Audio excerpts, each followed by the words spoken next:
రామ్ గోపాల్ వర్మ ఎందుకు ఈ మాట అనాల్సి వస్తుందంటే సమాజంలో గౌరవం, సమాజంలో ఒక ఒక రెప్యుటేషన్ ఉన్నటువంటి నాయకులందరి మీద కూడా ఇష్టారీతిన అసలు తన ఎగ్జిస్టెన్స్ ప్రూవ్ చేసుకోవడానికో తన సస్టెనెన్స్ ప్రూవ్ చేసుకోవడానికో ఎందుకు చేస్తున్నాడో అర్థం కాకుండా రోజుకు ఒక రకంగా, ముఖ్యంగా తెలుగుదేశం పార్టీ జాతీయ అధ్యక్షులు నారా చంద్రబాబు నాయుడు గారి మీద, జాతీయ ప్రధాన కార్యదర్శి నారా లోకేష్ గారి మీద, అలానే పవర్ స్టార్ పవన్ కళ్యాణ్ గారి మీద, జనసేన అధినేత ఇష్టారీతిన ఏ రకంగా అయితే రోజు రోజు ట్వీట్లు చేస్తూ తనకున్నటువంటి చపల బుద్ధిని, తనకున్నటువంటి కుయుక్తుల్ని, తనకున్నటువంటి కుసంస్కారాన్ని రోజు రోజుకి బహిర్గతపరుచుకుంటున్నాడు రామ్ గోపాల్ వర్మ.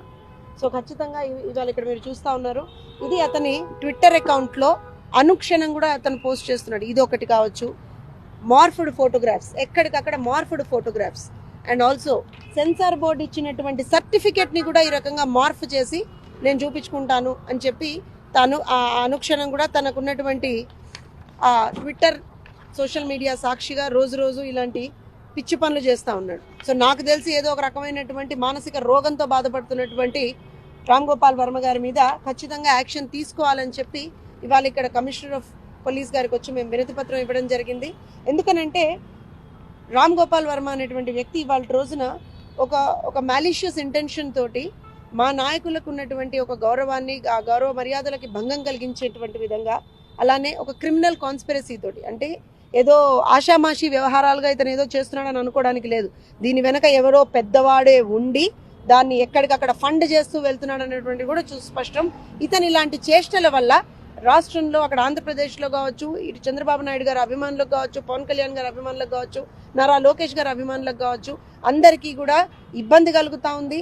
రాష్ట్రంలో, అక్కడ ఆంధ్రప్రదేశ్ రాష్ట్రంలో ఒక విధమైనటువంటి అన్రెస్ట్ అనేటువంటిది వచ్చింది. సో ఖచ్చితంగా దీన్ని అడ్రస్ చేయాల్సినటువంటి బాధ్యత ఉందని చెప్పి ఇవాళ కమిషనర్ గారికి విన్నవించుకోవడం జరిగింది. దానికి సంబంధించినటువంటి మేము ఇవాళ ఇక్కడ ఒక కంప్లైంట్ ఇచ్చున్నాము, దానికి సంబంధించినటువంటి అక్నాలెడ్జ్మెంట్ కూడా తీసుకున్నాం. వదిలే ప్రసక్తి లేదు, రామ్ గోపాల్ వర్మ గారు మిమ్మల్ని వదిలే ప్రసక్తి లేదు. ఎందుకనంటే సమాజానికి ఏదన్నా మంచి చెయ్యాలి అనుకుంటే ఏదైనా సినిమాలు తీసుకోండి, లేకపోతే సమాజానికి మీరు ఏదన్నా నేను ఒక మెసేజ్ ఇస్తాననుకుంటే అది వేరే విషయం. కానీ ఒకళ్ళ చేతుల్లో పప్పెట్లుగా మారి, ఒకళ్ళు ఏదో చెప్తున్నారు కదా, 4 డబ్బులు వస్తున్నాయి కదా అని చెప్పి పేటీఎంల బ్యాచ్ లాగా మీరు కూడా తయారయ్యి ఇవాళ రోజున నేను ఏదో ఎలగబెడతానంటే మాత్రం ఊరుకునే ప్రసక్తి లేదు.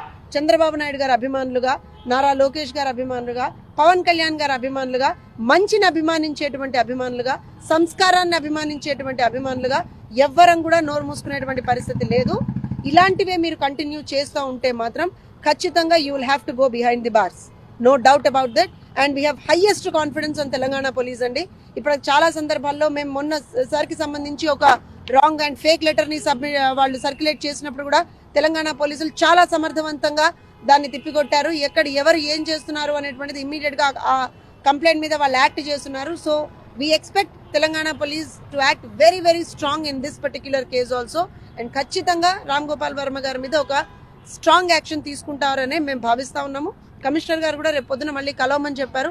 సో ఖచ్చితంగా రేపు పొద్దున 10:30కి వస్తాము, మొత్తం with all the facts and figures. అతనికి సంబంధించినటువంటి ట్విట్టర్ అకౌంట్స్ కావచ్చు, అతనికి సంబంధించినటువంటి మిగతా సోషల్ మీడియా అకౌంట్స్ కావచ్చు, ఏ రకంగా మహిళల మాన ప్రాణాలకి గౌరవం, అంటే వాళ్ళ గౌరవానికి కూడా భంగం కలిగించే విధంగా ఏ రకంగా అయితే రామ్ గోపాల్ వర్మ బిహేవ్ చేస్తాడో అవన్నీ కూడా ఆధారాలతో సహా రేపు మళ్ళీ కూడా కమిషనర్ గారికి సబ్మిట్